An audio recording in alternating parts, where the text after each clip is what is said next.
The great happiness. Buddham saranam gacchami. न पुप्पगन्धो पटिवातमेति न चन्दनं तगरमल्लिका वा सतञ्च गन्धो पटिवातमेति सब्बादिसा सपुरी सोपवाति।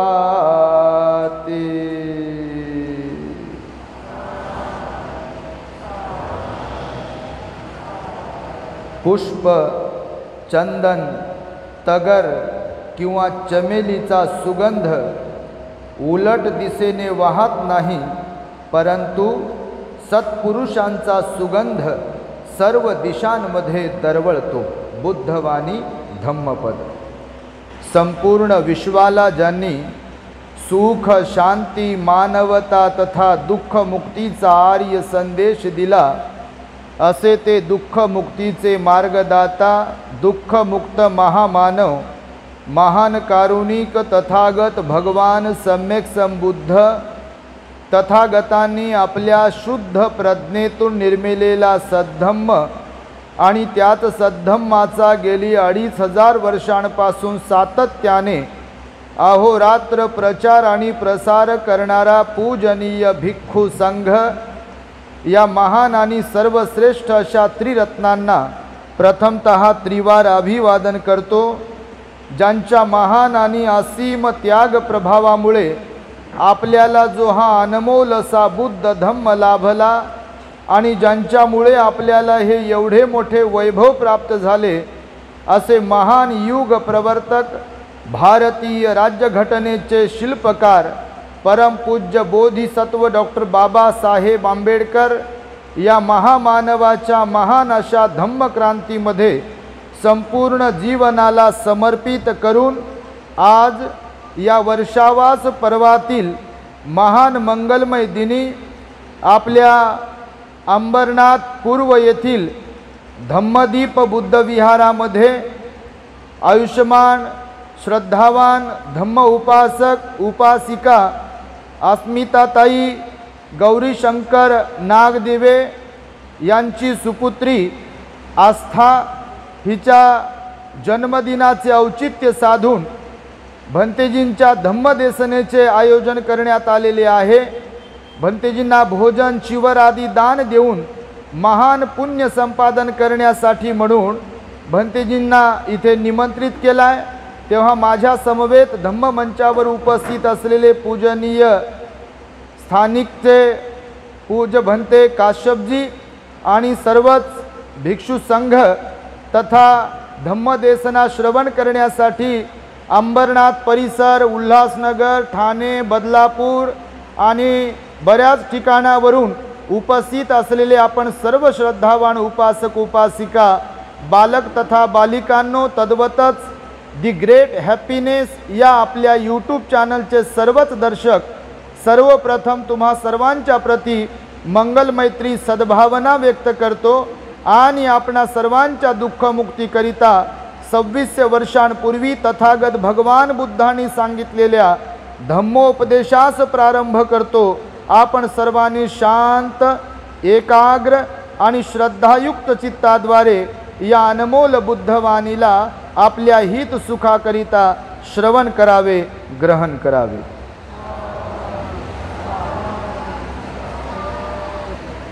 गौरीशंकर नागदेवे साहेब त्यांच्या धम्मपत्नी अस्मिताताई, आस्था आणि आभा यांची बऱ्याच दिवसांपासून इच्छा होती. खरं तर आस्थाचा बड्डे झाला, पण बड्डेला भंतेजींना बोलविण्याची त्यांची फार इच्छा होती. पण आमचं शेड्यूल त्यांना माहिती आहे, ते नेहमी संपर्कात राहतात.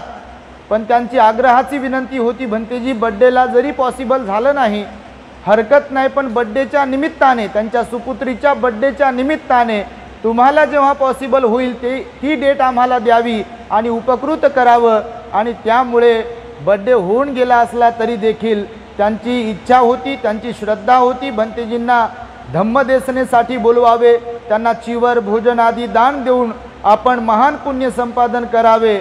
आणि केवळ घरगुतीच कार्यक्रम ठेवून फक्त आपणच पुण्य संपादन करावे हा सीमित विचार न ठेवता समाज बांधवांनाही त्याचा लाभ व्हावा आणि सर्वच लोकांना धम्मदेसनेचा लाभ व्हावा. बुद्धाची वाणी, महापुरुषाचा विचार जनमानसांपर्यंत पोहोचावा यासाठी म्हणून हा प्रयत्न आहे की बुद्ध विहारात भंतेजींच्या धम्मदेसनेचा कार्यक्रम ठेवला. तेव्हा मी आपणा सर्वांना सूचना करेल, संपूर्ण नागदेव परिवारासाठी आपण साधुकार देऊन त्यांचे अभिनंदन करावे. बड्डे व्हावेत, लेकरांचेही व्हावेत, पुरुषांचेही व्हावेत, स्त्रियांचेही व्हावेत, त्याच्यात काही वाईट नाही. बड्डे होण्यास काही हरकत नाही. बड्डे होणं हे आनंदाचाच क्षण आहे तुम्हा गृहस्थांच्यासाठी. पण बड्डे कसा असावा, दिवसाचं सेलिब्रेशन कसं असावं खऱ्या अर्थाने, याचा आदर्श नमुना म्हणजे आस्था दीदीचा हा बड्डे आहे. बघा, लोक हॉटेलमध्ये जातात, काय काय खातात आणि काय काय खाऊ घालतात. ते खाणं खाऊ घालणं हे तर जिंदगीभर चालणार आहे. बड्डेला गेलो म्हणूनच खाऊ किंवा बड्डेला आले म्हणूनच खाऊ असा काही विषय नाही. बाबासाहेबांनी मालामाल बनवले. रोजच्या रोज जेव्हा म्हटलं तेव्हा वाटेल ते खाण्याची पात्रता बाबासाहेबांनी गुलामांच्या मध्ये तयार केली की नाही. गुलामी का टूट गया जाल, ये है मेरे भीम का कमाल, आहे का नाही. आणि म्हणून खाण्यासाठी पिण्यासाठीच बड्डे साजरे करायचे नसतात, लेकरांचे वाढदिवस साजरे करायचे नसतात. तर त्या लेकरांच्या समोरही कायमस्वरूपी आदर्श राहील, त्यांना धम्माचा संस्कार प्राप्त होईल, घरामध्ये धम्ममय वातावरण तयार होईल आणि ज्यांना ज्यांना निमंत्रित करतो आहे त्यांनाही एक प्रेरणा मिळेल की खरंच जन्मदिवस जर करायचा आहे तर असा करावा. भंतेजींना बोलवावं, चिवर परिष्कार भोजन आदी दान द्यावं आणि लोकांच्या हितासाठी, लोकांच्या सुखासाठी धम्मदेसनेचं आयोजन करावं. आणि म्हणून अशा प्रकारचा बड्डे नागदिवे परिवार संपन्न करत आहे. आता आम्ही पाहतोय आपल्या दी ग्रेट हॅपीनेस या चॅनलच्या माध्यमातून, मला वाटतं तुम्ही जे काही बाहेरून आलात, आता इथे आहे, दुपारी बदलापूरला, सायंकाळी कामोठेला आहे, काल भांडुपला होतो, खारदांड्याला होतो, गरेगावला होतो, परवा परभणी, त्याच्या तेरवा काय म्हणतात ते नागपूरला होतो आम्ही. हे यासाठी म्हणून सांगतो आहे तुम्हाला की बुद्धाची वाणी सर्व दूरपर्यंत पोहोचली पाहिजे. त्यासाठी आम्ही बघा यूट्यूबवर चॅनलची निर्मिती केली. कोरोनाच्या पिरियडमध्ये मला वाटतं आता 1 वर्ष झालं आहे. फक्त एका वर्षामध्ये जवळपास आता किती 43-44 हजार सबस्क्रायबर झाले बघा. सर्वात जास्त फॉलोअर्स आपले वाढत आहेत. फॉलोअर्स म्हणजे काय, आपण काय कोणी तिकडचे काही फॉलोअर्सचा विचार नाही आहे, नाही तर डोक्यात आपल्या काही गोष्टी अशा फिट आहे, आपलं तिकडंच जाते अँटिना, तर तिकडचा काही विषय नाही, आपला इकडचा बुद्ध धम्माचा अँटिना फिरवला पाहिजे. तर बुद्ध धम्माचा आता जलद गतीने धम्माचा प्रचार आणि प्रसार होतोय. तुम्ही जर सोशल मीडियाचा पुरेपूर लाभ उठवत असाल, तुम्हाला सोशल मीडियाचं ज्ञान असेल, तर आता बघा मोबाईल प्रत्येकाकडे आहे आणि त्याच्या माध्यमातून घराघरात बुद्धाची वाणी आहे. आता लोक म्हणतात आम्हाला बोलताना की भंतेजी घरातही वागताना बोलताना लगेच आठवते, क्लिक होते, अरे भंतेजींनी सांगितलं की भगवान बुद्धांनी सांगितलं असं वागू नये, असं बोलू नये, असं काही करू नये की आपल्यामुळे कोणाला दुःख होईल, कोणाची परेशानी होईल, कोणाचा अपमान होईल, कोणाला त्रास होईल, कोणाच्या डोळ्यात अश्रू येतील. भगवान म्हणाले असं वागू नका, असं बोलू नका. लोक बोलून दाखवतात बघा, फार आनंद होतो. बुद्धाला हेच तर अभिप्रेत होतं. चालताना, बसताना, उठताना, खाताना, पिताना, झोपताना आपल्याला बुद्धच आठवला पाहिजे. का तर आपण बौद्ध आहोत ना.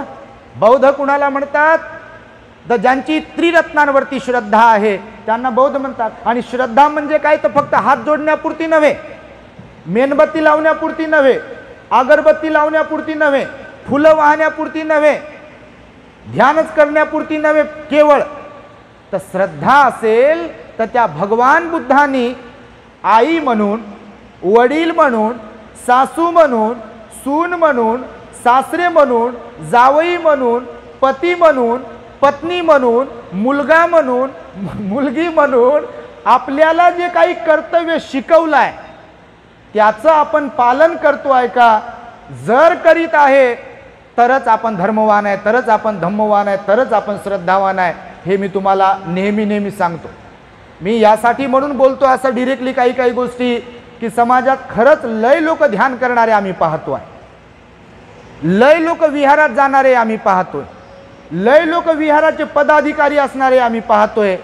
पण जर विहाराशी संबंधित असणारे, ध्यान करणारे, वंदना करणारे, सुत्तपाठ असणारेच जर ध्यानावर नसतील, समजते तुम्हाला? हे लागल्या गोळ्यात लागण्यासाठीच असतात. नेहमीच सांगतो, कोणी वंदो की निंदो याच्याशी आपल्याला संबंध नाही. काही सांगा, तुम्हीच विचार करा क्षणभर. ह्या सगळ्या गोष्टी करत असताना तिळभरही आपला राग, द्वेष, लोभ कमी झाला नसेल आणि करत नसेल आपण, तर आपण धार्मिक आहे का? आपण श्रद्धावान आहे? पुस्तक लिहिलं म्हणून, पुस्तक वाचतो म्हणून, भाषण करतो म्हणून, ध्यान करतो म्हणून, वंदना म्हणतो म्हणून, पाठ आहे म्हणून, हे सगळ्या गोष्टी करतो म्हणून का धार्मिक आहे? भगवान म्हणाले धार्मिक कोणाला म्हणतात? बौद्ध साहित्यात धार्मिक सुत्त आहे.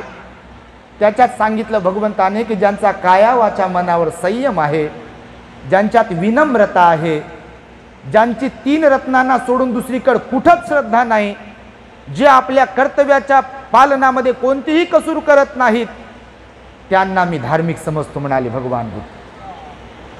समजते तुम्हाला? आणि म्हणून तुम्हाला मी सांगेल, आज छोटंसं उपदेश देणार आहे. अनेक उपदेश दिलेले आहेत. तुम्ही पराभव सुत्त ऐकत असाल आपल्या चॅनलवरून, सिगालोवाद सुत्त ऐकत असाल आपल्या चॅनलवरून, आणि मागच्या वर्षीच्या वर्षावासात महामंगल सुत्त शिकवलंय तेही ऐकत असाल, आणि काही आव्हांतर उपदेशही ऐकत असाल. एकही विषय सोडत नाही आपण, ते सगळेच विषय घेतले आपल्या चॅनलवरती. लोक भरपूर ऐकतात आणि परिवर्तन करतात. आज मी आपणास सांगणार आहे, बघा भगवान काय म्हणाले माहिती आहे? मी आता जी प्रारंभिक गाथा म्हणालो ती धम्मपदातील गाथा आहे. धम्मपदातील गाथेनं आपण प्रारंभ करतो, बुद्धवाणीनं आपण प्रारंभ करतो धम्मदेशनेचा. त्याचा अर्थ काय माहिती आहे तुम्हाला? भगवान म्हणाले पुष्प, चंदन, तगर आणि चमेलीचा सुगंध कधीही उलट दिशेने वाहत नाही. झाड पाहिलं का तुम्ही? चंदनाचं झाड पाहिलं का? सुगंधित असते चंदन.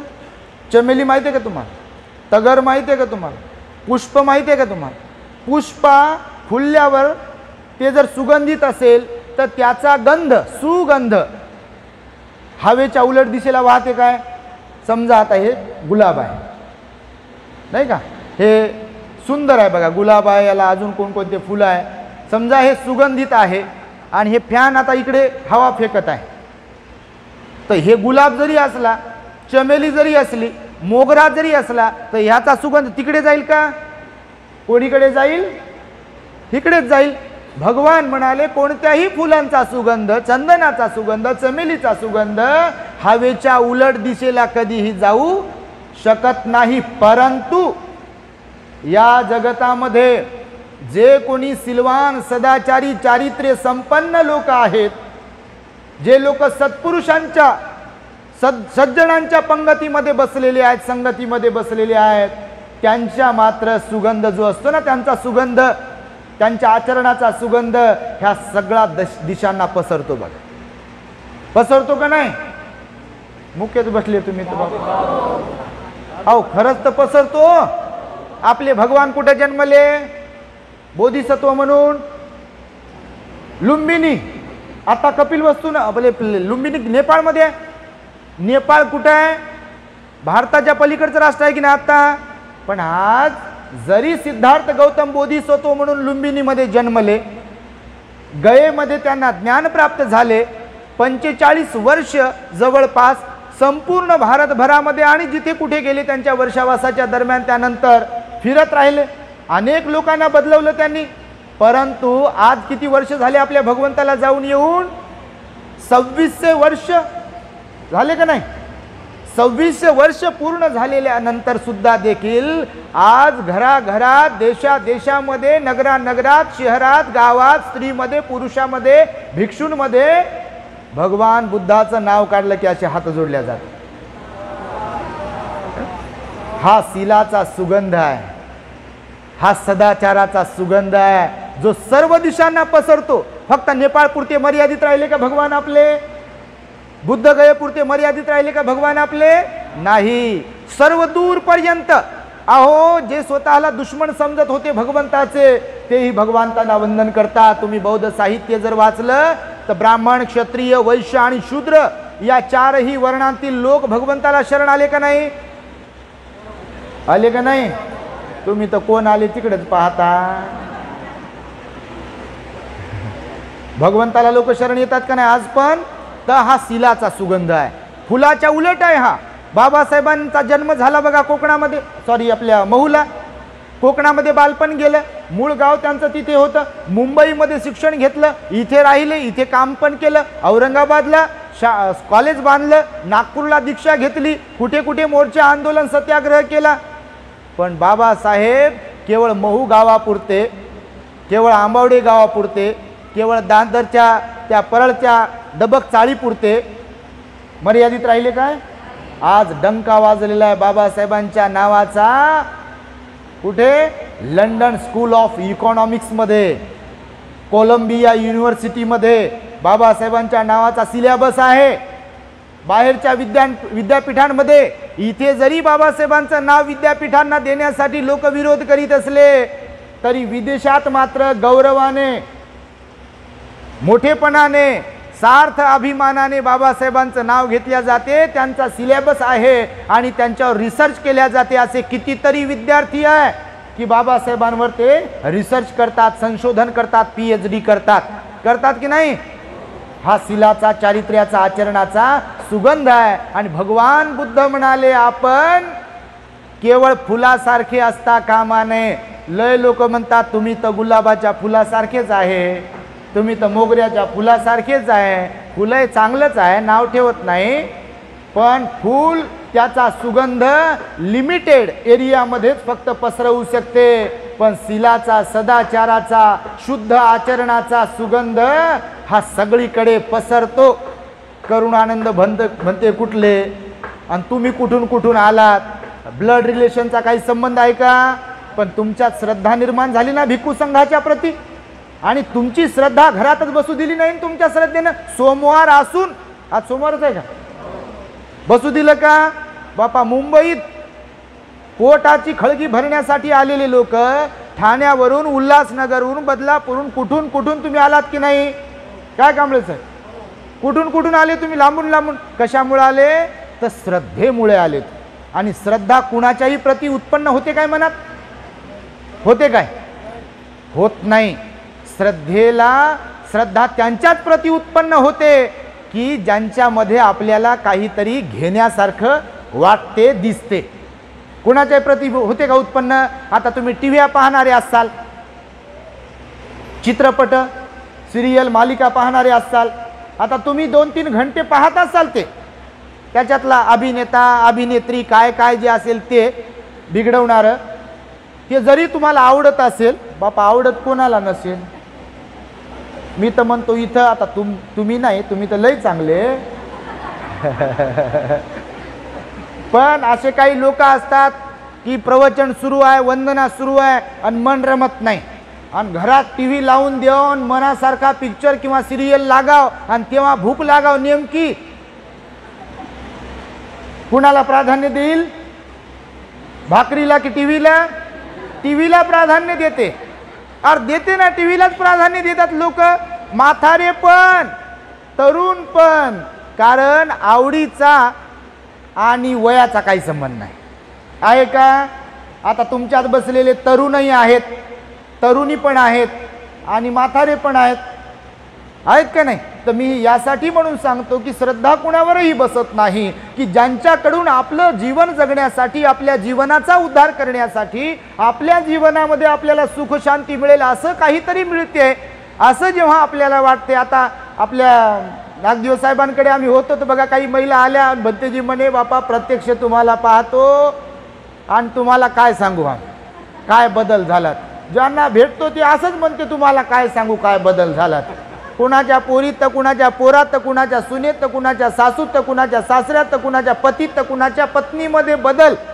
अहो खरंच बदल झाला पाहिजे आणि बदल त्यांच्यातच होऊ शकतो ज्यांची बुद्धावर धम्मावर संघावर खरंच श्रद्धा आहे.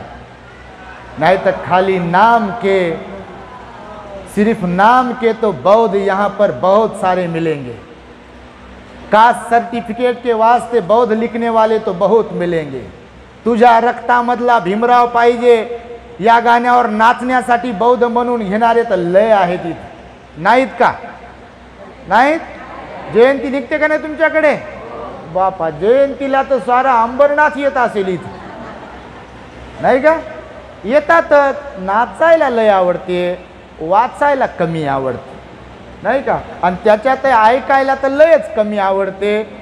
तर त्यामुळे मी तुम्हाला आज सांगेल बघा की हे जे जीवन आहे, मी जास्तीत जास्त कौटुंबिक जीवनावरच बोलत असतो. आजही मी एका पॉईंटवर बोलणार आहे. भगवंताने जसं सांगितलं की आपला स्वभाव जर चांगला असेल, चारित्र्य चांगलं असेल, आपलं सील चांगलं असेल तर आपण सगळ्यांनाच आवडतो. सुगंध पसरतो म्हणजे काय? तर सगळ्यांच्या आवडीचे होतो आपण, सगळ्यांना हवेसे वाटतो, आपल्याशी मैत्री करावी वाटते का नाही? नाही तर काही लोकांना कटच मारतात लोक. माणूस बाई कोणी दिसलं ते लयच अवगुणानं असं ठासून अवगुण भरलेत. धक्क्याला बुक्कीन, पाहिलं तरी शिव्यान शापन, पुटपुट करणे. समजा हे कोणात असेल तर वाटेल का त्यांच्यासोबत जाऊन बसावं, त्यांच्यासोबत बोलावं, त्यांच्यासोबत राहावं, त्यांच्यासोबत मैत्री करावी असं वाटते का कोणाला तरी? तुम्हाला वाटते का? वाटते? वाटूच शकत नाही. का? तर भगवान बुद्ध म्हणाले की अवगुणी लोकांबरोबर कोण मैत्री करे. म्हणून मैत्री करण्यासाठी सुद्धा, सहवासासाठी सुद्धा आपण त्याच लोकांकडे पाहत असतो की जे लोक आपल्यापेक्षा चांगले आहेत. तुम्ही तुमच्या पोरींना म्हणत असाल बघा की बाळा त्या पोरीबरोबर राहू नको, दीदी त्या मुलीबरोबर राहू नको, दादा त्या मुलाबरोबर राहू नको. का म्हणता तुम्ही असे? म्हणत असाल ना? का? तर त्यांचा स्वभाव बरोबर नाही, त्यांच्यात अवगुण आहे ज्यांच्या कुणाबद्दल बोलताय तुम्ही. आणि त्यामुळे हे जीवन जगत असताना बघा भगवान म्हणाले कौटुंबिक जीवन जगत असताना, गृहस्थ जीवन जगत असताना, सार्वजनिक जीवन जगत असताना आणि सामाजिक जीवन जगत असताना एक गुण, सद्गुण आपल्यात असायला पाहिजे. तसे तर लय सद्गुण असायला पाहिजे, पण एक सद्गुण असायला पाहिजे आणि तो म्हणजे सहनशीलता. कोणता सद्गुण असायला पाहिजे? ज्यांना कुणाला कौटुंबिक सामाजिक सुख हवाय त्याने स्वतःला सहनशील बनवावं. ज्यांना कुणाला वाटते आपल्या कुटुंबाची विस्कटलेली घडी सुरळीत नीट बनावी त्यांच्यामध्ये कोणता सद्गुण पाहिजे? सहनशीलता. भगवंतांनी 10 पारमिता शिकवत असताना त्या 10 पारमितांमध्ये एक पारमिता सांगितली आहे, त्याला म्हटलाय खंती पारमिता. कोणती? भूका लागल्या का? हा बापा प्रसन्न झाले. तर खंती पारमिता, खंती मीन्स पाली शब्द आहे, त्याला क्षांती म्हटलाय. क्षांती आणि क्षांतीलाच मग सहनशीलता म्हटलेला आहे. पालीमध्ये खंती, हिंदी मराठीमध्ये त्याला क्षांती आणि पुन्हा त्याचा विस्तार केला तर सहनशीलता. पाहिजे का नाही आपल्याकडे? धक्क्याला बुक्की असा स्वभाव जर आपला असेल घरात बाहेर सगळीकडे तर लोक जवळ थांबतील काय आपल्या? कोणी घरचे तरी आपले बनतील काय? मी नेहमी सांगतो तसं होते. मग 10 वर्ष झाले म्हणते भंतीजी लग्नाला, या माणसाला काहीच समजत नाही. मग 10 वर्ष झाले म्हणते भंतीजी लग्नाला, हिला काहीच कळत नाही म्हणते. आणि लग्नाच्या पसंतीच्या वेळेस कुठं गेलं होतं तुमचं? तेव्हा तर म्हणे बापा लयच सुंदर आहे, लयच सुंदर आहे, बायोडाटा तर लयच चांगला. नसते का चांगला? तुम्हीच तर पसंत करता. आणि मग काय गणित बिघडते, वर्षानं 2 वर्षानं 3 वर्षानं, कुणाचं 4 वर्षानं, कुणाचं 5 तर कुणाचं 10 तर कोणी 25 वर्षाने म्हणते आता काय जमत नाही, म्हणते सहन होत नाही, म्हणते बस झालं म्हणते जी मला दीक्षा देता का म्हणते. अरे बापा आमच्यावर कशाला काढता, घरीच थांबा, आमच्यावर कशाला काढता तुम्ही. तिकडचा राग येऊन इकडं काढाल तर काय करावं, पुन्हा समाज परेशान. भंतेजी हे कुठून आले दीक्षा घेऊन, यांना काहीच सहन होईना म्हणते. भंतेजी भोजन बनवलं ते सहन होईना, दान दिलेलं ते सहन होईना, अशा कंप्लेंट येतात हो. म्हणून मी आजकाल जाहीरपणे सांगतोय बघा की दीक्षा जर घ्यायची आहे, चिवर जर घ्यायचं आहे तर एक तर लहानपणात घ्या, लग्नाच्या अगोदर घ्या, लग्न झाल्यावर नका. मी कालही तिथे बोललो, खारदांड्याला, खार रोडला भिक्षू लोकांना पण बोलतो. आपण बोलतो म्हणजे काय तर जस्ट आपण सांगतो की कोणी वैतागून भिक्षू होण्यात काय अर्थ नाही, वैतागून दीक्षा घेण्यात काय अर्थ आहे. कारण काही लोकांच्या स्वभावाबद्दल बोलताना भगवंताने पण सांगितलं आणि व्यवहारात पण एक मन आहे बघा, सुंब जळते. सुंब कळते का तुम्हाला, बाजेचं सुंब जळते पण पीळ कायम राहत. जशास तसेच तुम्ही धम्म सहलीत न्या तोच मोड, विहारात न्या तोच मोड, ध्यानाला न्या तोच मोड, कोणता कार्यक्रम असू दे घरचा बाहेरचा एकच मोड. मोड बदलायला तयार नाहीत माणसं. असे काही माणसं असतात. माणसं म्हणजे यांनाच बोलत नाही बरं, माणसं म्हणजे सगळेच आले ते, आणि सगळ्या जाती धर्माची गोष्ट आहे ही. काही बौद्धांसाठीच गोष्ट नाही आहे. भगवंताचा उपदेश सार्वजनिक आहे. कोणत्याही संत महापुरुषांचा उपदेश हा लिमिटेड नसतो, सीमित लोकांसाठी नसतो. पण आपल्या देशातल्या इतर लोकांची मात्र दुर्दैव आहे, खेदजनक बाब आहे की आपल्या देशातल्या लोकांनी संतांना, महापुरुषांना, अर्हतांना, बुद्धांना वाटून घेतलेला आहे बघा. कालही मी बोललो भांडूपमध्ये बोलताना, लोकांना महापुरुष हवेत पण फक्त निवडणुकीपुरती. बघा तुम्ही, त्यांच्या शिकवणुकीशी संबंध नाही. हात जोडू आम्ही त्यांना, त्यांच्या फोटोला हात जोडू, त्यांच्या फोटोला फुलं वाहू, त्यांच्या फोटोला हार घालू, पण त्यांचे विचार मनात नाही घालू. घालतात का विचार? आता आपल्या बिचाऱ्या बहुजन समाजामध्ये, हिंदू बांधवांमध्ये काय म्हणतात बघा, सर्वांभूती एक ईश्वर. आता सहज समजण्यासारखी गोष्ट आहे बघा, हे फार अवघड नाही. काय म्हटलेलं आहे, सर्वांभूती, भूत म्हणजे माणसं. बौद्ध साहित्यातही परित्राणात भूत शब्दाला, भूत म्हणजे ते नाही, माणसांना पण भूत म्हटलेलं आहे. या भूतलावर राहतात म्हणून, नाही तर तुम्ही म्हणाल भूत आणि माणूस. आपण कुठे राहतो, कशावर राहतो, पाण्यावर राहतो का हवेत?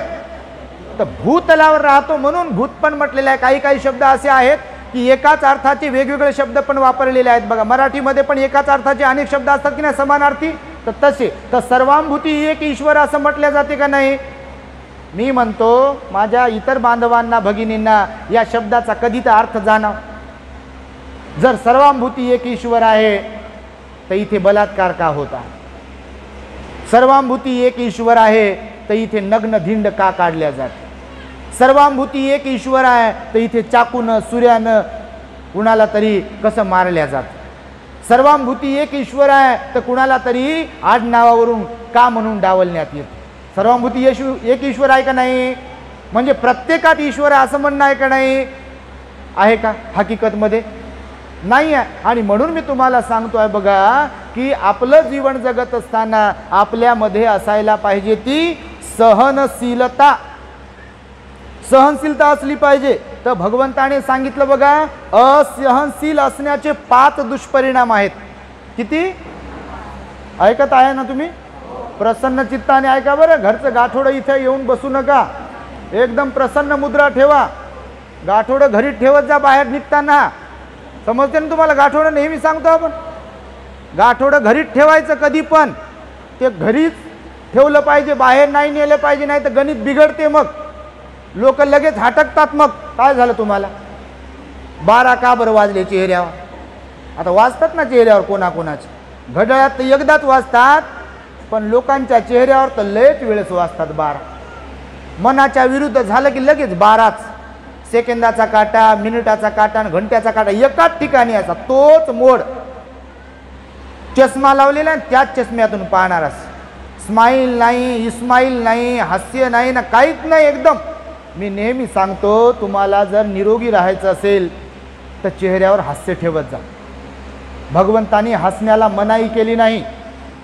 भगवंताच्या बद्दल लय गैरसमज पसरवले आपल्या लोकांनी. बघा तुम्हाला सांगतो, लय लोकांनी भगवंताच्या बद्दल एवढे गैरसमज पसरवलेत. आपल्याच लोकांची गोष्ट हो, लयच गैरसमज पसरवलेत. एक म्हणते हे मान्य, एक म्हणते ते मान्य नाही, एक म्हणते हे सांगितलंय ते नाही सांगितलं म्हणते. आणि अभ्यासाचा पत्ता नाही. कोणाचं तरी पुस्तक वाचलेलं असते, कोणतरी लिहिलेलं रिकाम्या माणसानं, आणि ते वाचून तेच गृहीत धरते काही काही लोक, आणि म्हणतात हे असं असं आहे. भगवान बुद्धांनी कोणत्या अशा गोष्टीला, भगवान म्हणाले प्रसन्न राहता आलं पाहिजे. आणि प्रसन्न राहण्याचं काय डेफिनेशन आहे? मी असं राहिलं हे प्रसन्न आहे का? चेहऱ्यावर आपल्या जर स्माईल असेल तर ते प्रसन्न राहणार. आणि प्रसन्न तेच राहू शकतात की ज्यांचं इकडं प्रेम, आपुलकी, जिव्हाळा, दया, सहनशीलता आहे. ज्यांचं इकडचं मशीन बिघडलंय त्यांचं इकडचं मशीन बिघडते. असे लोक असतात बघा. दुःख प्रत्येकाला आहे, पण याचा अर्थ असा नाही, मी आताच प्रवचन टाकलं होतं बघा काही दिवसापूर्वी, की तुम्ही दुःखाला कवटाळणाऱ्यांपैकी आहात की दुःखावर उपाय शोधणाऱ्यांपैकी आहात. हे स्वतःला विचारा. दुःख तर आहे ना. पटाचारीला नव्हतं का दुःख? होतं की नाही? किसा गौतमीला दुःख झालं की नाही? यशोधरा माताला सोडून गेले सिद्धार्थ गौतम, जगात सर्वात सुंदर व्यक्तिमत्व. दुःख झालं असेल की नाही? महाप्रजापती गौतमीला दुःख झालं असेल की नाही? राजा शुद्धोधनाला दुःख झालं असेल की नाही? आपल्या बाबाचे 4 लेकरं गेले, दुःख झालं असेल की नाही? रमाईचे 4 लेकरं गेले, दुःख झालं असेल की नाही? याच्यापेक्षा आपलं कोणतं दुःख मोठं आहे? तुम्हालाच विचारतो.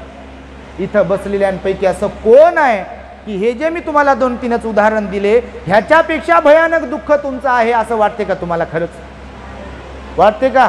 प्रामाणिकपणे सांगा. वाटेल तुम्हाला?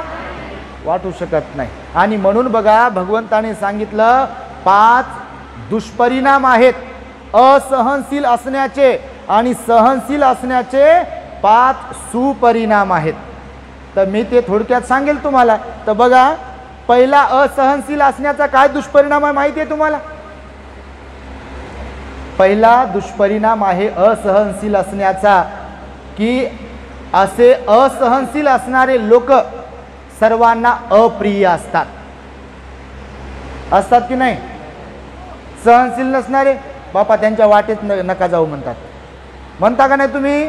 तर पहिला दुष्परिणाम आहे की आपण कोणाला प्रिय असत नाही, अप्रिय असतो आपण सगळ्यांचे. का? तर आपल्यामध्ये असहनशीलता असते. म्हणजे सहनशीलता नसेल तर आपण सगळ्यांना अप्रिय असतो. दुसरी गोष्ट सांगितली की कुणालाही आपण आवडत नाही.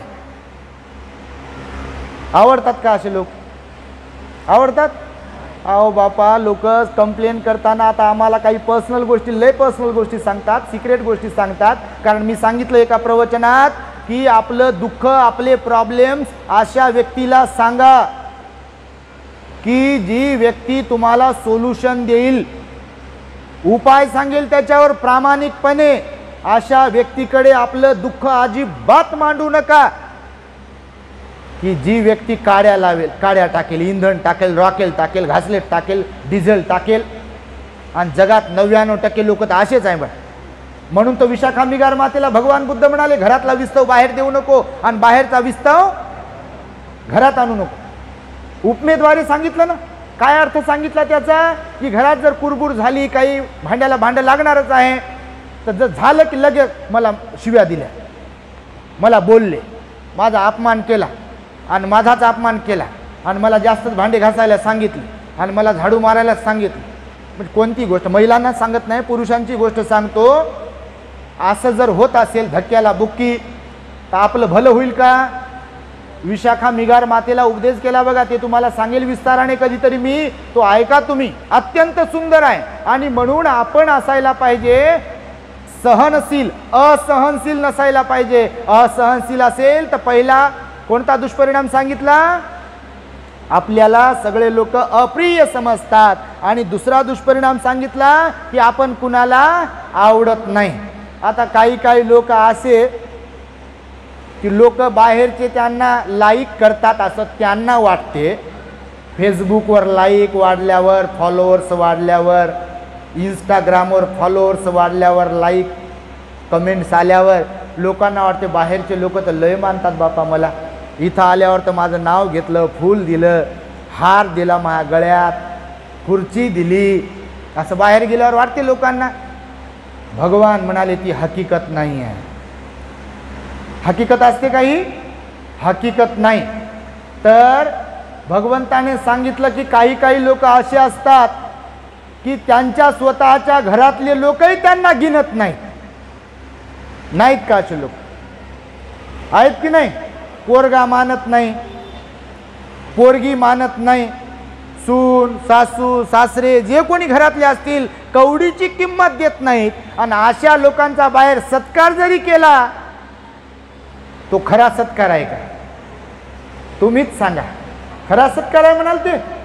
अरे बाहेरचे तर लय सत्कार मिळतील असे, पण खऱ्या अर्थानं मी परवाला एका ठिकाणी सांगितलं आपल्याकडे पारिवारिक संपत्ती असायला पाहिजे. कोणती संपत्ती? पारिवारिक संपत्ती. म्हणजे घरात पाहिजे, आपल्याला आदर देणारे लोक पाहिजे, आपण घरातल्यांना आदर देणारे पाहिजे, आपल्याला प्रेम देणारे लोक पाहिजे, आपण घरातल्यांना प्रेम देणारे पाहिजे, आपल्याला घरातले लोकांनी वेळ देणारे पाहिजे, आपण घरातल्यांना वेळ देणारे पाहिजे. तर पारिवारिक संपत्ती आपल्याकडे आहे. नाही तर माड्यान, गाड्यान, मेकअपन, पैसा, शिक्षण हे नथिंग आहे का नाही? हे नथिंग आहे. भगवान बुद्ध म्हणून म्हणाले की जे असतात असे असहनशील ते रागीट पण असतात. रागीट स्वभाव असतो असहनशील माणसाचा, हा त्याचा तिसरा दुष्परिणाम आहे. रागीट असतात ना लोक, असतात की नाही? तुम्ही मुख्यच बसू लागले बापू. रागीट लोक असतात ना. बघा समजा आता हे खुर्चीवर बसले, आता यांचे गुडघे कामातून गेले म्हणून बसले. यांच्यात कोणी तरुण असतील ते पण म्हातारे झाले असं मी समजतो. नाही काय म्हणता, खरंच आहे ते. वाईट नका वाटू देऊ. उदाहरण सांगतो तुम्हाला की समजा आता यांना गुडघ्यांचा प्रॉब्लेम आहे आणि हे आले उशिरा कोणीतरी आणि यांना खुर्ची भेटली नाही. समजा आता ही खुर्ची भेटली काय नाही भेटली काय काही फरक पडत नाही, त्या खुर्चीचा विषय आहे. ती भेटली तर काहीतरी फायदा आहे स्वतःसह इतरांचा. ही खुर्ची भेटली काय नाही भेटली काय काही विषय नाही, पण तरी समजा कोणीतरी उशिरा आलाय आणि त्यांना खुर्ची भेटली नाही तर फना काढते का नाही? ते भंतेजी बोलतात ते गेलं कुठं? एवढे मोठे लोक बसले ते गेले कुठं? नागदेव साहेबाच्या पोरीचा वाढदिवस आहे तो गेला कुठं? हे असा फनाच काढते इकडं ती. मी दिसत नसेल का म्हणते, माझ्यासाठी उठू नये का? आणि मी आमके ढमके आमकी ढमकी म्हणते आणि त्याच्यातच जाते. जर कार्यक्रमात थांबले आणि कार्यक्रम संपला आणि उठून गेले तर त्यांच्या डोक्यात एकच विचार, मी तिथं गेलो आणि मला खुर्चीत दिली नाही, मी तिथं गेले मला खुर्चीत दिली नाही. बाकीचं डिलीट. हे एवढं महत्त्वाचं डिलीट एकच सेव्ह करून ठेवले, मला खुर्चीत दिली नाही, मला विचारलंच नाही, माझं नावच घेतलं नाही, मला हारत दिलं नाही, मला फुलत दिले नाही, मला विचारलंच नाही. हा रागीट स्वभावाच्या माणसाचं लक्षण आहे. असहनशील आहे ना, फुसफुस फुसफुस करते बघा. तुमच्या घरातले लोक असतील काही असं काही सण होत नाही, भाकर करपली फेकून दे मध्ये, अशा भाकरी करतात. तुम्हाला लय असा काही अनुभव येत असेल बापा, तुम्ही आया आहे आमच्या, तुम्ही बहिणी आहे आपल्या, तुम्हाला लय अनुभव येत असेल. भांडं घासलं, आणलं समोर, ताट ठेवलं, साबण तशी जर भिरकून फेकून दे, तुला भांडे घासता येत नाही म्हणत असतील तुम्हाला. यांचं काय बापा, हे साहेब ना, हे कामावरून येतात दे म्हणतात जेवण. बाबासाहेब आपले स्वयंपाकी सुद्धा देखील होते, आम्हाला बनवता येते काही स्वयंपाकातलं. माणसाला सगळं जमलं पाहिजे, अडी अडचण कोणाला येऊ शकते ना. पण काही काही लोकांना जमत किचन मध्येच आलेले नसतात लोक. काही म्हणे बा किचन मध्येच आलेले नसतात. जेवण वाढून घेता येत नाही, जेवण वाढून दिलं नाही म्हणून उपाशीच झोपणारे लय लोक असतील नसतील का? मला वाढूनच दिलं नाही म्हणते, मी एवढा परेशान होऊन आलो, एवढं कमवतो, कोणासाठी कमवतो? कोणासाठी कमवतो? कोणासाठी कमवता? एकट्यासाठीच घरच्यासाठीच कमवता का? तुमच्यासाठी नाही कमवत? तुमच्यासाठी पण तर कमवता ना. घरात सोफा टीव्ही हे सगळं काही घेतले, त्याचा उपभोग घेता का नाही? तुम्ही पण घेता ना. आणि म्हणून बघा भगवंताने सांगितलं रागीट स्वभाव, असहनशील माणसाचं तिसरं लक्षण कोणतं आहे? रागीट. राग राग राग राग चिडचिड चिडचिड चिडचिड करतात बघा काही लोक. 60 गाठल्यावर मात्र हे नॅचरली बऱ्याच लोकांकडे जाते. पण जे ध्यानी असतात आणि 60 जरी 70 जरी गाठली आणि या मार्गात जर असतील तर इतरांच्या तुलनेत मात्र त्यांचा स्वभाव चिडखोर नसतो. हे पण तुम्हाला सांगतो. लोक म्हणतात की नाही 60 गाठल्यावर कोणती आई असेल कोणते बाबा असतील तर चिडचिडपणा करतात.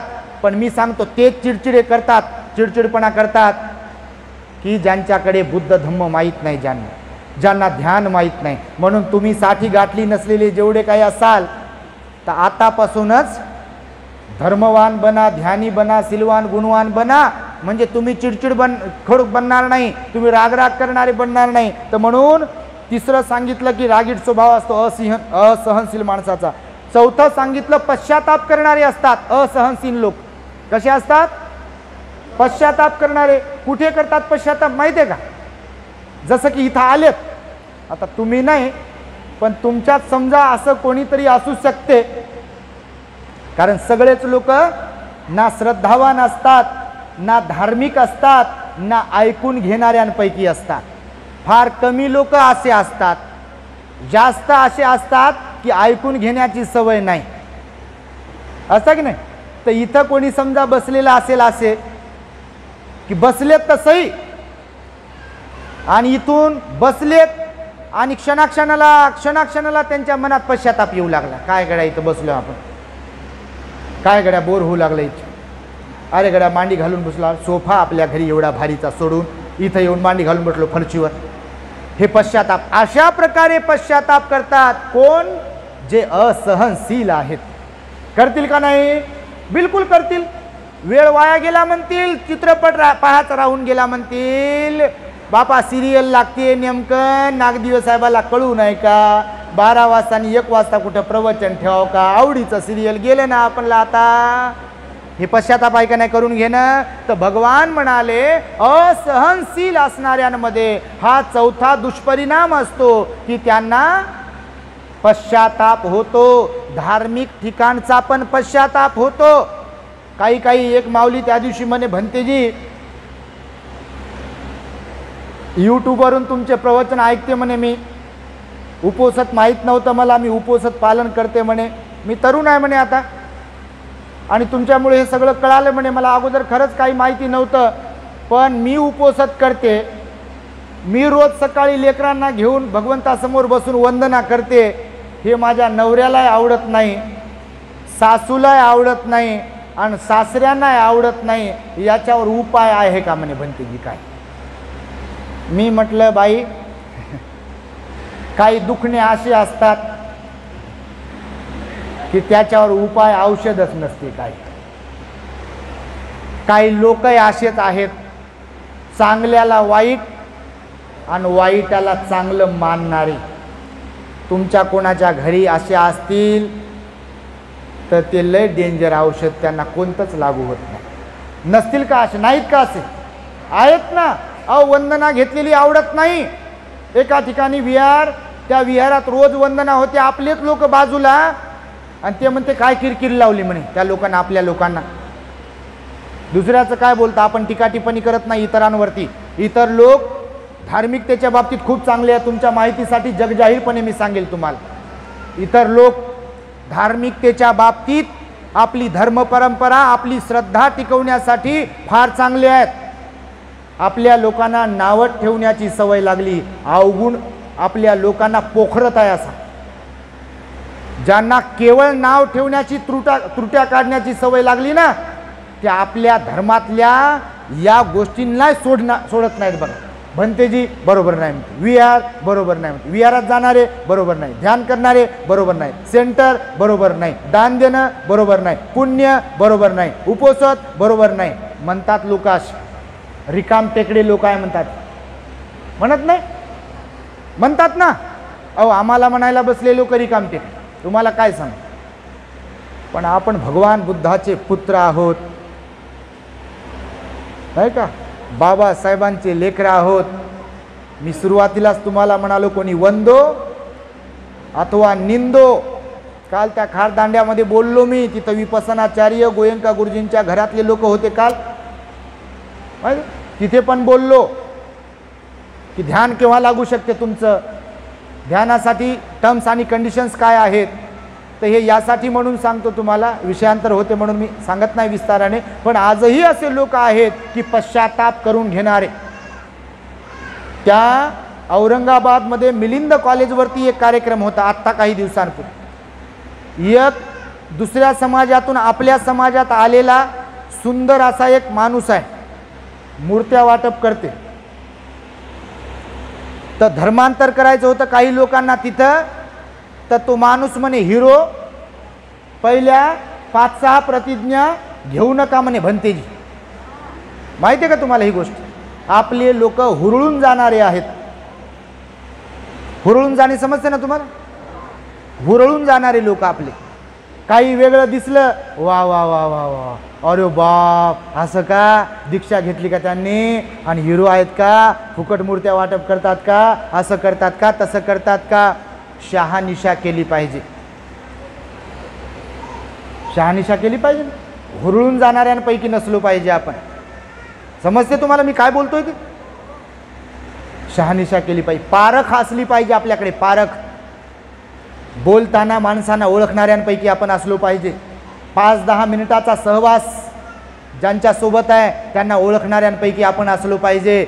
एवढं ज्ञान आपल्याला असायला पाहिजे. मी जे बोलतो की नाही तुम्हाला नेहमी की लोकांकडे पाहिलं की 5 मिनिटात आपण चर्या ओळखतो, हे हवेत बोलत नाही, खरंच ओळखतो. कारण लहानपणापासून समाजातच आहे.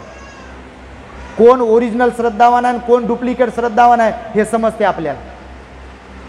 कोण मनातून दान पुण्य करते आणि कोण दिखाव्यासाठी करते हे समजते आपल्याला. म्हणून सगळेच लोक आपल्याजवळ येत नाहीत, म्हणजे माझ्याजवळ. ज्यांना दिखावा करायचा आहे, ज्यांना, तर ते तिकडे दुसरीकडे जातील. पण आपल्याकडे तेच लोक येतील की ज्यांना भगवंताने सांगितलेलं, बाबासाहेबांनी सांगितलेलं वस्तुस्थिती मान्य असेल. आणि म्हणून मी तुम्हाला हे सांगतो की पश्चाताप करणारे सुद्धा काही लोक आहेत, हे लक्षात येतं तुमच्या. आणि 5वं सांगितलं अवगुण, मरताना मूर्ख राहूनच मरतात. असहनशील असणारे लोक मरताना कसे मरतात, मूर्ख राहूनच. तर मूर्ख म्हणजे काय माहिती आहे का तुम्हाला. ज्यांना स्वतःसह इतरांचं भलं काय कशात आहे समजत नाही, काय बोलावं, किती बोलावं, कसं बोलावं, कुठे बोलावं हे कळत नाही, काय विचार करावा, कोणता विचार करू नये हे ज्यांना कळत नाही, कुठं जावावं कुठं जाऊ नये हे ज्यांना कळत नाही, काय पाहावं काय पाहू नये हे ज्यांना कळत नाही, काय ऐकावं काय ऐकू नये हे ज्यांना कळत नाही, पुण्य आणि पापातला फरक ज्यांना कळत नाही, दान पुण्यातला फरक ज्यांना कळत नाही, शील पालनाचं महत्त्व ज्यांना कळत नाही, मंगल मैत्रीचं महत्त्व ज्यांना कळत नाही, श्रद्धेचं महत्त्व ज्यांना कळत नाही, असे एकंदरीत जे कोणी या जगतात आहेत ते लोक कसे आहेत, कसे आहेत, कसे. हां, तर भगवंतानं सांगितलं की जे असहनशील आहेत त्यांचा 5वा दुष्परिणाम कोणता, ते मूर्ख राहूनच मरतात. जीवनभर मूर्खच राहतात आणि मरताना पण मूर्ख राहूनच मरतात, बदलत नाहीत, या मार्गात येत नाहीत, दान पुण्य करत नाहीत, शील पालन करत नाहीत आणि ध्यान करत नाहीत. तर हे किती दुष्परिणाम झाले, 5 दुष्परिणाम झाले. ऐकू लागले ना. हां, आहे तुमच्या. तर आता 5 सुपरिणाम सांगतो तुम्हाला थोडक्यामध्ये. आस्थाबाईला खूप पुण्य मिळणार आहे बघा. नागदिवे साहेबांना, अस्मिताताईला, नागदिवे साहेबांना, परिवाराला खूप मोठं पुण्य मिळेल बघा. एवढ्या लोकांना जमवलं. तुम्ही सुद्धा खरंच आदर्श घ्या. भंतेजींना बोलवत जा, काही लागत नाही हो. काय लागते भंतेजींना बोलवायला? बरं तुम्हाला जे पडतील त्यात भंतेजींना बोलवा. पाची बोट सारखेच असतात का? ज्यांचं मत लय तिखट आणि निगेटिव्ह आहे त्यांच्यासाठी सांगतो. तुमचे समजा 2-4 पोरं आहे, हा मुद्दा सांगतो मुद्दा म्हणून मी. तुमचे समजा 2-4 मुलं आहे आणि त्यातलं एक बिघडलेलं आहे. आता ती आई म्हणे बाई एक बिघडलं म्हणे, भंतेजी दारूच पिते म्हणे, तंबाखू खाते म्हणे, काय काय. आता बिघडलेलं कोणाचं नाही, घराघरात बिघडलेलं आहे. फक्त कोणाची झाकलेली आहे आणि कोणाची उघडी आहे, एवढाच फरक आहे ना. असा काही विषय नाही. अनाथ पिंडकाचा पोरगा बिघडलेला होता, तुमच्या माहितीसाठी सांग, माहिती का तुम्हाला? तर तुम्हाला सांगतो मी, भगवान बुद्धांनी सांगितलं की बिघडलेले लोक असतात, नसतात का? बिघडलेले असतात, बिघडलेले. परंतु वेळेच्या अभावी मी तुम्हाला सांगत नाही. भगवान बुद्धांनी सांगितलेले हे सुपरिणाम सांगतो अगोदर, नंतर बोलतो त्याच्यावरती. तर हे लोक असतात असे बिघडलेले, पण 5 लोकातून 2-4 लेकरातून एखादं बिघडलेलं आहे. तर तुम्ही सांगताना असं म्हणता का सगळे लेकरं बिघडले हो माझे, सगळे लोक लेकरं दारू पितात हो माझे, सगळे लेकरं तंबाखू खातात हो माझे, सगळे लेकरं आमचा अपमान करतात हो, असं म्हणता का? म्हणता बाबा? आणि भंतेजीच्या बाबतीत काऊन म्हणतास? कोणतं नुकसान केलं तुमचं? अहो बुद्ध शासन जे टिकून आहे, तुमच्या माहितीसाठी बारकाईनं अभ्यास करा. हे बुद्ध शासन आजपर्यंत जे जगभरात टिकून आहे ना, हे केवळ केवळ आणि केवळ भिक्खूंमुळे आहे. तुमच्या माहितीसाठी सांगतो, आपल्याला भारतात बाबासाहेबांमुळे जरी मिळालं, दीक्षेला कोणाला बोलवलं बाबासाहेबांनी? स्टेजवर कोण होतं त्याचे व्हिडिओ आहेत, फोटोज आहेत. भंतेजीला काय फक्त फॉर्मॅलिटी म्हणून बोलवलं का? तुमच्यासारखं लग्नात या भंतेजीने आशीर्वाद द्या म्हणे त्या दिवशी मला एक. मी म्हटलं का बरं? आणि गाथा कोण म्हणणार आहे म्हटलं बा? ते म्हणे अजून कोणीतरी असते म्हणे ते म्हणणार आहे. म्हटलं लग्न त्यांच्याकडून लावून आशीर्वाद त्यांच्याकडूनच घ्या बा, आम्हाला कशाला बोलवता? ते आई म्हणे आता भंतेजी 7 तारखेला कोणीतरी भेटलं मला आता नागदेव साहेबांच्या घरी, लग्न आहे म्हणे 7 जानेवारीला काहीतरी आहेत लग्नाला आहे. म्हटलं बा 7ला तर नाही, आम्ही पौर्णिमा 5ला 7ला काहीतरी नाही म्हणू, 3ला येऊ शकतो. तर सांगतो तुम्हाला हे यासाठी की येऊन जाऊन काही लोक बघा भंतेजी लोकांना दोष देतात. माझं म्हणणं आहे, मी स्पष्ट सांगतो प्रत्येक ठिकाणी, जर करुणानंद भंतेजी बरोबर नाही, समजा जर करुणानंद भंतेजी बरोबर दिसत नाही, बरोबर बोलत नाही, बरोबर वागत नाही, आचरण चांगलं नाही, विनय नाही, काही नाही, समजा तुमच्या दृष्टिकोनातून, त्यांना इग्नोर मारा, त्यांना नका बोलू, त्यांना नका दान देऊ, त्यांना नका वंदन करू. पण भिक्षू संघामध्ये असे कितीतरी भिक्षू आहेत आपले जे सिलवान, गुणवान, विनयधारी, ध्यानी आहेत, संयमशील आहेत का नाही? मग त्यांना गव्हासोबत रगडायचं. लेकरांना रगडता का तुम्ही? तर रगडत नाही. हे मुद्दा म्हणून सांगतो तुम्हाला मध्येच, कारण समाजामध्ये प्रत्येक ठिकाणी हे मी सांगितलं पाहिजे, कारण एकच चष्मा घातलेले लोक लय आहेत समाजामध्ये. तर म्हणून सांगतो, तुम्ही मायबाप आहात, पारख तर आहे ना तुम्हाला, तुम्हाला ओळखता येत नाही का? आता मी तुमच्या मुलासमान आहे, कुणाच्या भावासमान आहे ना, तुम्हाला पारख कळत नाही का? तुम्ही पोरासाठी पोरगी जर पारख कडून निवडू शकता, तुम्ही आपल्या पोरीसाठी पोरगा जर पारख कडून निवडू शकता, तर घंटाभर बोलत असताना भंतेजीची पारख तुम्हाला होऊ नये? रोजच्या रोज यूट्यूबवर प्रवचन ऐकू भंतेजीची पारख तुम्हाला होऊ नये? म्हणजे कोणाची गोष्ट सांगतो तुम्हाला, रोजच्या रोज विहारात जात असाल, रोजच्या रोज धार्मिक कार्यक्रमांमध्ये जात असाल, तर तुम्हाला पारख होऊ नये? बाबासाहेब म्हणाले, बुद्ध म्हणाले, भिक्षूंचे मायबाप बनता आले पाहिजे हो. बुद्ध शासन जर टिकवायचं आहे ना, तर संघाला डावलून बुद्ध शासनाची वृद्धी कधीच होऊ शकत नाही. माहिती आहे तुम्हाला? संघाला डावलून, भिक्खूंना डावलून बुद्ध शासनाची वृद्धी कधीच होऊ शकत नाही. तुमच्या माहिती, मी संदर्भानं बोलणार आहे एका ठिकाणी. आता मी फक्त मॉप पाहतो आहे, एखाद्या धम्म परिषदेत वगैरे बोलणार आहे मी या विषयावर, भगवंतानं दिलेले संदर्भ घेऊन, की भिक्षू संघ किती महत्त्वाचा असतो. भिक्षूकडे पाहिल्यावर लोकांचे हात जोडल्या जातात, दान देण्याची इच्छा निर्माण होते. गृहस्थाकडे पाहून होते का?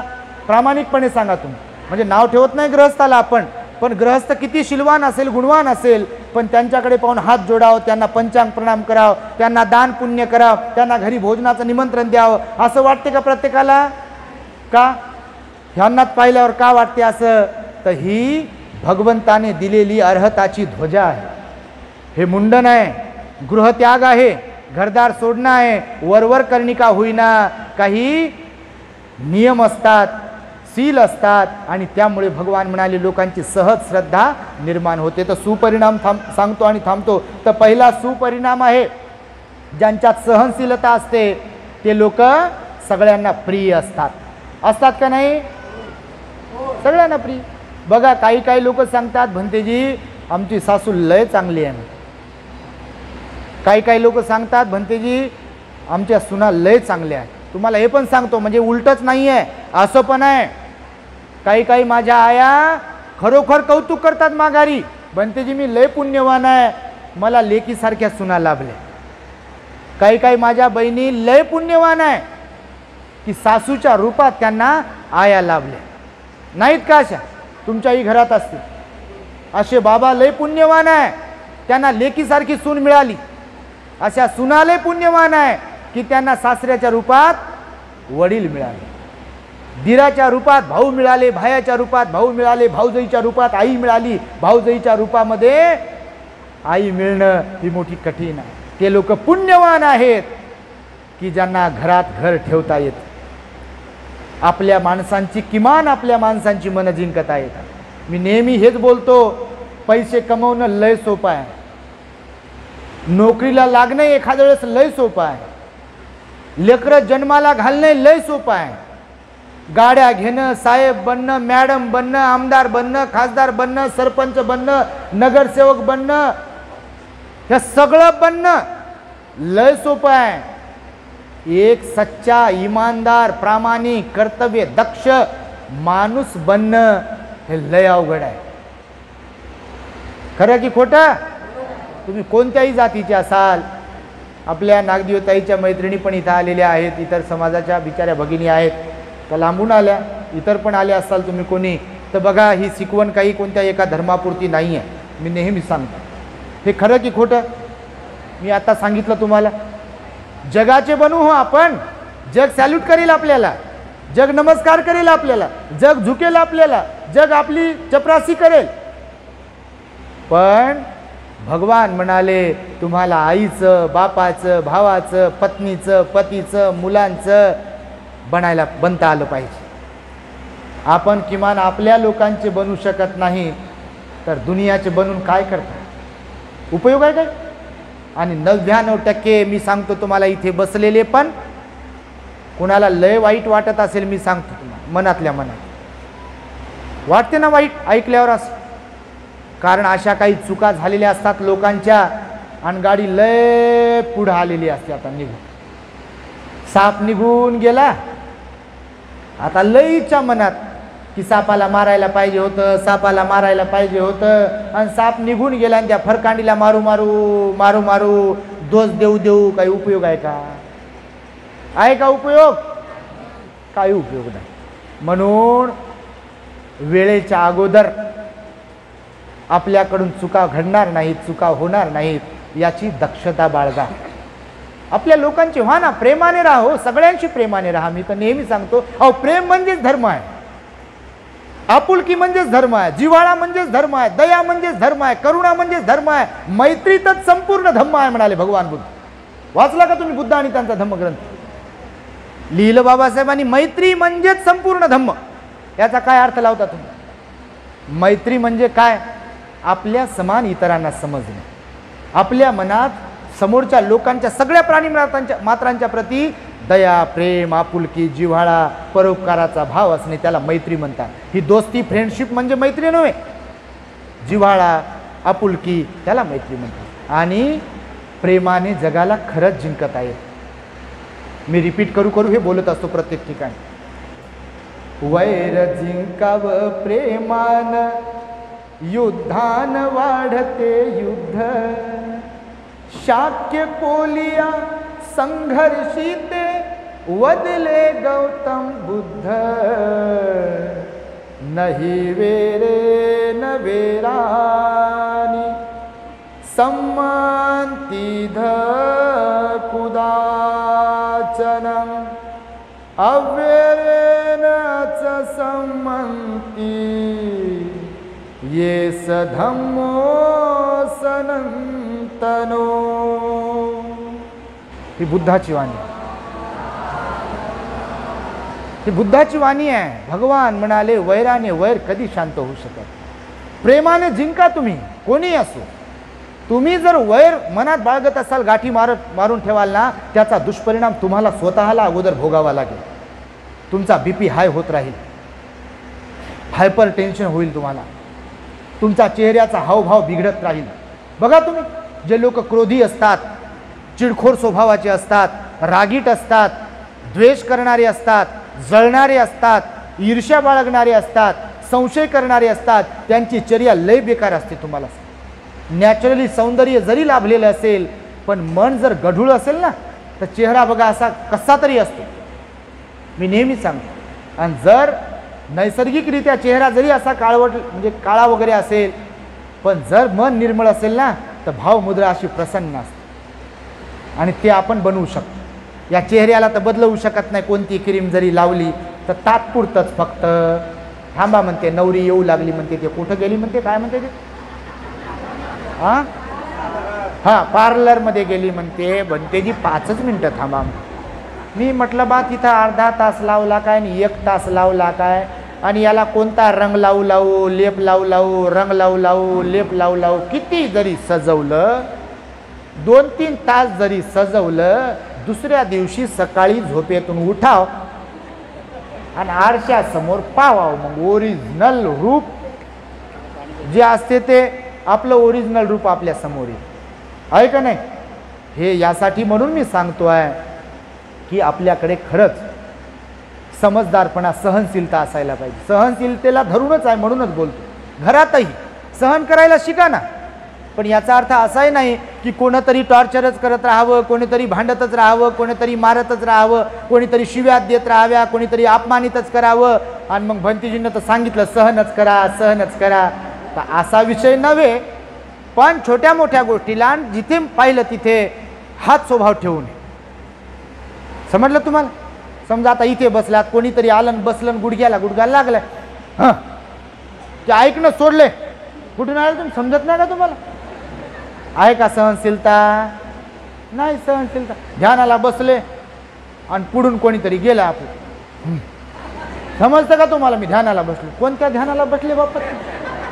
कोणाचं ध्यान करू लागले. ध्यानाला बसून कोणाचं ध्यान करू लागले तुम्ही. आणि म्हणून तुम्हाला सांगतो बघा, गणित लयच बिघडतात लोकांचे, स्वतःच बिघडून घेतात. हो, खुश राहणं कळू नये का माणसाला. सहनशीलता छोटासा शब्द आहे ना, हो हे कळू नये. छोटासा शब्द आहे का नाही, हे कळू नये का. लय कळते म्हणते मला, काय ढेकळं कळते. सहनशीलता कळत नसेल. कळते काय. मी ऑफिसर होतो म्हणते, माझ्यासारखं नॉलेज कोणालाच नाही. बरं असं का. आणि तुम्हाला सहनशीलताच नाही. आता कोणते ऑफिसर होते तुम्हीच सांगा. म्हणजे नाव ठेवत नाही कोणाला, पण खरं सांगा, हकीकत अशीच असते का नाही. अहो हाच धम्म आहे. तुमच्या माहितीसाठी सांगतो. तुम्हाला कोणाला असं वाटत असेल वेगळं, हाच तर धम्म आहे. भगवंताने सांगितलं, सर्वांना प्रिय असतात ते लोक की जे सहनशील असतात. भगवंतावर लोक थुंकत होते, काही शिव्या दिल्या भगवंताला, नालागिरी, हत्ती सोडला, दगड फेकून मारला वरतून. आणि भगवंतानं कोणता प्रतिकार केला. महाडच्या सत्याग्रहाच्या वेळी आपल्या लोकांच्या जेवणामध्ये माती कालवली. वाचा इतिहास. महाडच्या 14 तळ्याच्या सत्याग्रहात काळाराम मंदिर प्रवेशाच्या वेळी दगडफेक झाली. छू केलं असतं बाबासाहेबांना तर रक्ताचे पाट वाहिले असते का नाही. जे लोक आपले म्हणतात, बाबासाहेब म्हणाले शिका, संघटित व्हा, संघर्ष करा. मारामारीचा संघर्ष सांगितला काय, लेखणीचा संघर्ष सांगितला, ज्ञानाचा संघर्ष सांगितला, बुद्धीचा वापर करून संघर्ष करायला सांगितला. आणि हे केस वाढवते, चष्मा लावते, जयंतीच्या दिवशी म्हणते कोण क्या करताय. तू भेट एकट्यात, तुला कोण क्या करताय ते दाखवते मग ते बरोबर. हा संघर्ष करायला सांगितला का. बघा कसे अर्थ चुकीचे काढतात आपलेच लोक, आहे का नाही. लोकांना उकसवायचं, नको नको असं वागायचं, बौद्ध असून देखील आपल्यातलं बौद्धत्व गेलं कुठं, भलतंच वागायचं आणि लोक तुम्हाला तरी म्हणतील का वा वा तुम्ही किती चांगले, कसे म्हणतील. आणि म्हणून तुम्हाला सांगतो आम्ही की सर्वांना प्रिय असतात जे सहनशील असतात. बाबासाहेब सहनशील होते, होते का नाही, होते की नाही. घटनेच्या माध्यमातून बाबासाहेबांनी बदला घेतला, मारामारी करून बदला घेतला नाही बडोद्याचा. तो निजाम म्हणत होता पैसे घ्या, आमच्या धर्मात या, खात्मा करू सगळ्यांचा या देशातल्या. शीख लोक म्हणत होते आमच्या धर्मात या, शस्त्र घेण्याचा परवाना आहे, खात्मा करू शकता तुम्ही, बदला घेऊ शकता. त्यांच्यापैकी बाबासाहेब नव्हते. पैसे किती बी घ्या, आमच्या धर्मात या, धर्मगुरू निलय म्हटलं ते माझ्या भीमाला नाही पटलं. हे लिहिलं प्रतापसिंग बोधडे. म्हणजे हे गाणं नाही, नाच गाण्याचं नाही तर बाबा कोणी असं चाबी फिरवलेलं बसलेलं असेल इथं, भंतेजी कुठं गाणं म्हणते का आणि भंतेजी कुठं गाणं म्हणते का, हे सारं सोडेल आणि तिकडं जाईल. भंतेजीने त्या गाणं म्हटलं हो, तुम्ही तर म्हणता नच्चगीत वाद ते भंतेजी गाणं म्हटलं. हे गाणं आहे का, हे नाचायचं गाणं आहे का, हा हे नाचायचं गाणं आहे का.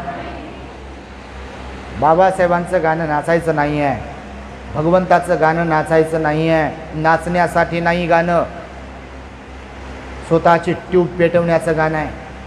भीमा तुझ्या मताचे जर 5 लोक असते, भीमा तुझ्या मताचे जर 5 लोक असते, तलवारीचे तयांच्या न्यारेच टोक असते, भीमा तुझ्या मताचे जर 5 लोक असते. है ना. वाणीत भीम आहे, करणीत भीम असता, वर्तन तुझ्या पिलांचे सारेच चोख असते, नेक असते. आहे का, आहे का हकीकतमध्ये. आणि हे नाचते कोणत्या गाण्यावर, भीम के लगते जिगर आधे इधर आधे उधर.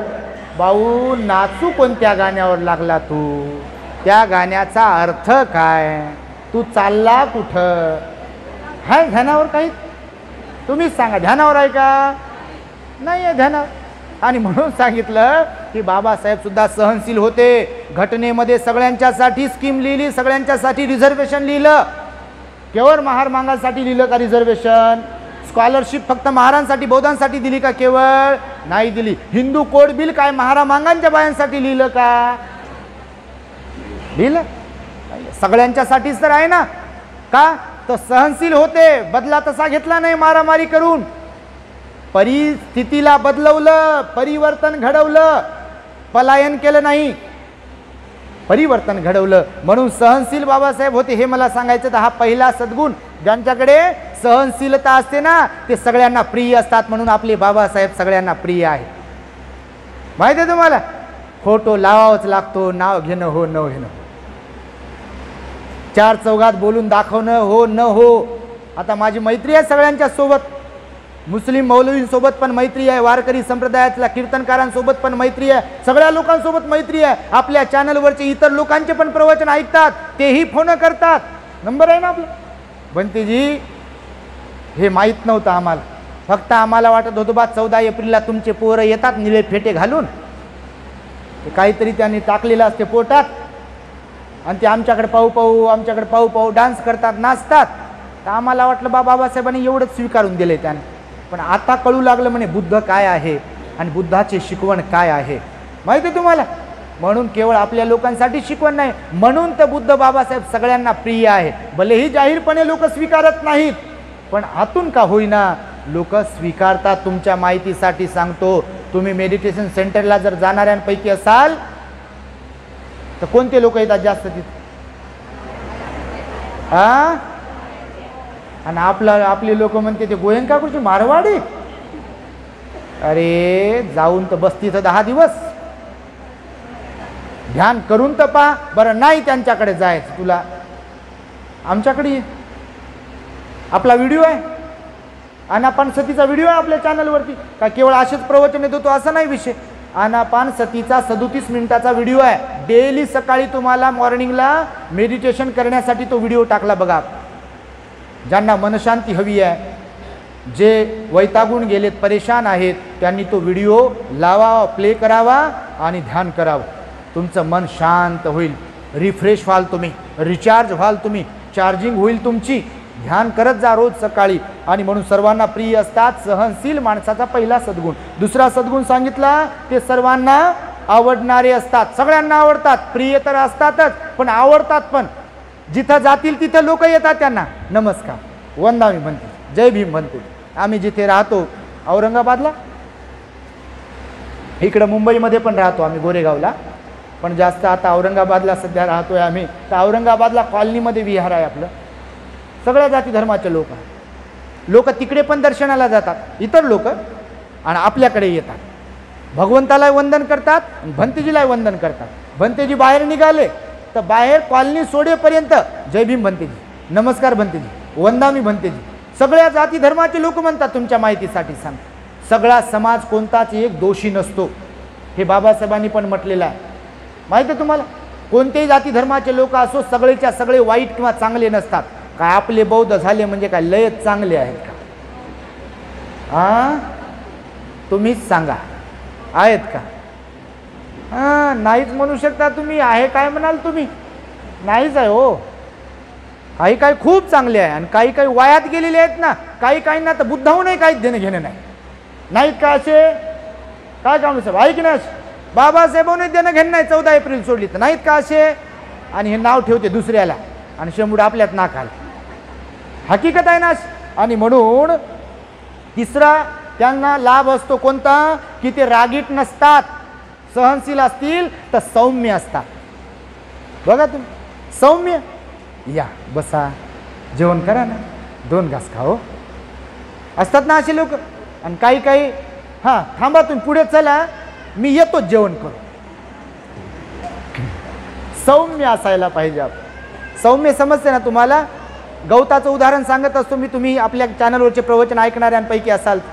नदीत मधोमध असलेलं गवत असं पूर आला की झुकते, वागते, आणि पूर गेला की मस्त हवेनं डोलते. आणि किनाऱ्यावरचे ताट, कोण क्या करता है, कोण क्या करता है. पहिला पूर येते, दुसरा पूर येते, तिसरा येते, नंतर महापूर येते आणि सगळं मुळा सकट त्याला घेऊन जात. आणि तरी म्हणते कोण क्या करता है. संपला ना तुझा विषय. कोण क्या करता है काय राहिलात? होते का नाही असं? तर म्हणून आपला स्वभाव सौम्य असावा. सौम्य सहनशील असतील तर त्यांचा फायदा आहे की सौम्यपणा त्यांच्या अंगी. पश्चाताप न करणारे असतात. चौथा त्यांना सुपरिणाम प्राप्त होतो सहनशीलांना, की ते पश्चाताप न करणारे. जसे की तुम्ही आता इथे आलात खरं, पण समजा कुणाला वाटत असेल आता भंतीजीला समजत नसेल का किती वाजले, समजा आहे का नाही, पण तरी वाटते नाही गड्या लयच भारी सुरू आहे आणि ऐकल्याशिवाय जायचंच नाही. तर हा पश्चाताप आहे का? हा पश्चाताप नाही आहे. उलट हा आनंद आहे की हे भेटत नाही ना, हे भेटते का? सारी दुनिया भेटेल हो, पण हे भेटत नाही पुन्हा पुन्हा. ते पण लाईव्ह, थेट प्रक्षेपण, प्रत्यक्ष नेहमी भेटत नाही ना. हे प्रयत्न करू करू आमचे नागदेव साहेब फोन करू करू परेशान. तुम्हाला जर मी दाखवले त्यांचे मेसेज आणि त्यांचे फोन कॉल तर तुम्ही पण हैराण व्हाल. एवढे फोन स्वतः उचलले नाही, बायकोला करायला सांगितले ताईला आमच्या, फोन कर भंतीजीला, बोलव भंतीजीला, तुम्ही बोलव. तर हे यासाठी म्हणून सांगतो, हे पुन्हा पुन्हा भेटत नाही. आणि शेवटचं सांगतो तुम्हाला, 5वा त्यांचा सुपरिणाम आहे सहनशील असण्याचा, तो म्हणजे मरताना प्रसन्न चित्ताने मरतात. का? तर सहनशील तेच बनतात की ज्यांच्यामध्ये धार्मिकता आहे. आणि धार्मिकता म्हणजे काय? तर ज्यांचा वाणीवर, मनावर आणि शरीरावर संयम आहे. जे संयमपूर्ण जीवन जगतात ते सहनशील असतात. आणि जे सहनशील असतात ते धम्माच्या आचरणाला फॉलो करणारे असतात. आणि जे धम्माचं आचरण करणारे असतात ते मरताना प्रसन्न चित्ताने मरतात. बघ लक्षात, बाबासाहेब गेले प्रसन्न चित्ताने गेले. सुदामाला वाटलं की बाबासाहेब झोपूनच आहे, माहिती आहे तुम्हाला. तर हे किती झाले? 5 असहनशील असण्याचे 5 दुष्परिणाम आणि सहनशील असण्याचे 5 सुपरिणाम सांगितले बघा. मी तुम्हाला आता सांगितलं असतं एक बोधकथा सांगणार होतो मी, पण मला वाटतं वेळ जास्त झाला म्हणून बोधकथा काही सांगत नाही.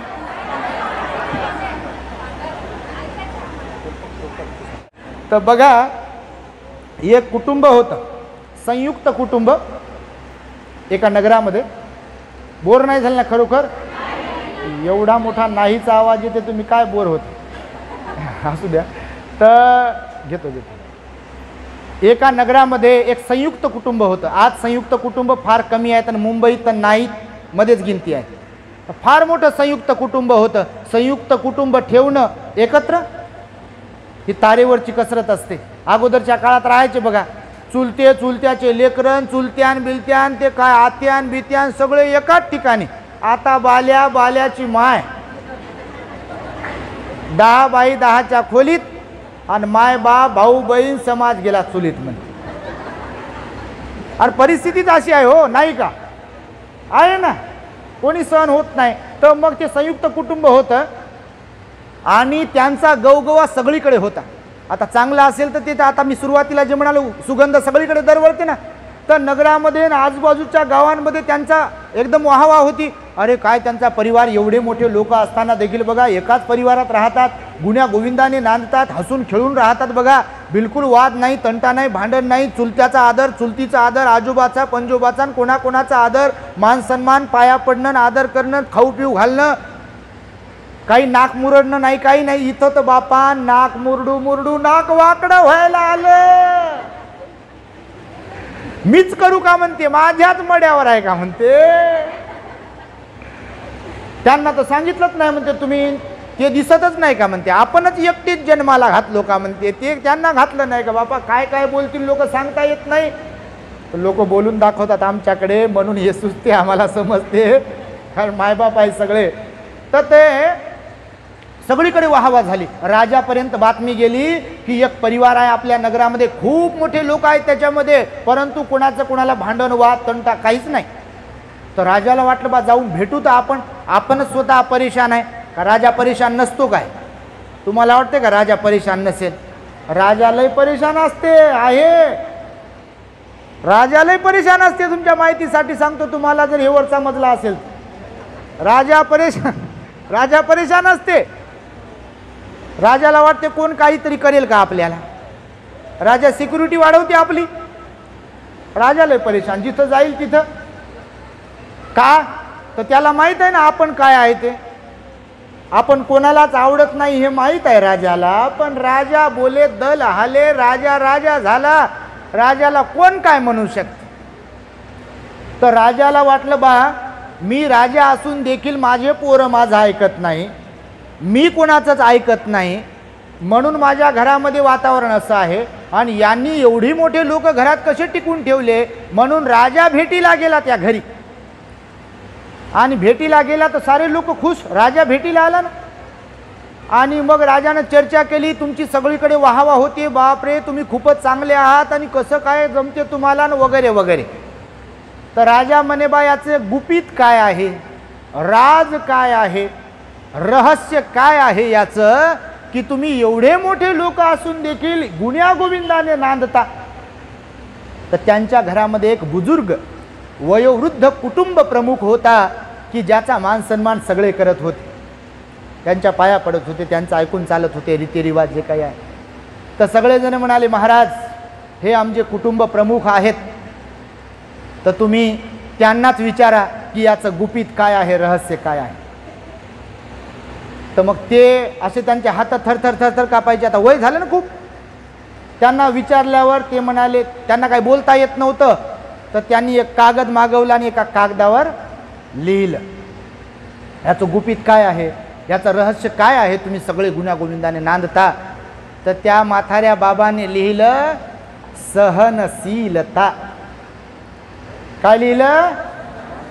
काय राज होतं, काय रहस्य होतं? सहनशीलता.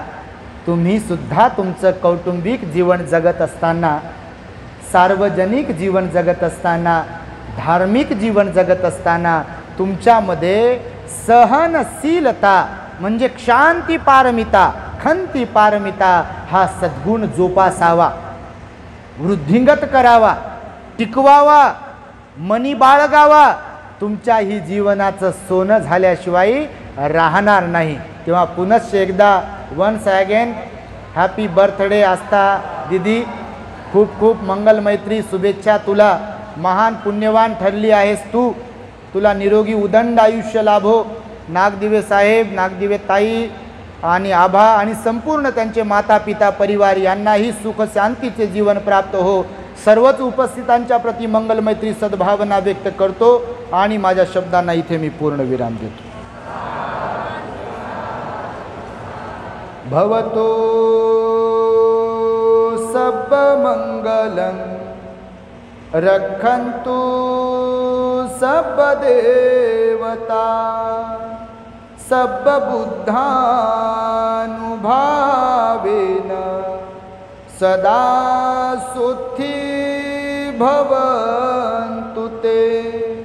भवतु सब मंगलं रक्षन्तु सब देवता सब धम्मानुभावेन सदा सुखी भवन्तु ते. भवतु सब मंगलं रक्षन्तु सब देवता सब संघानुभावेन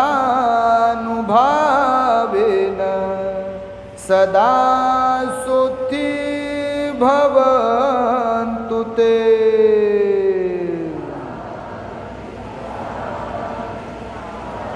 बुद्धं नमामि,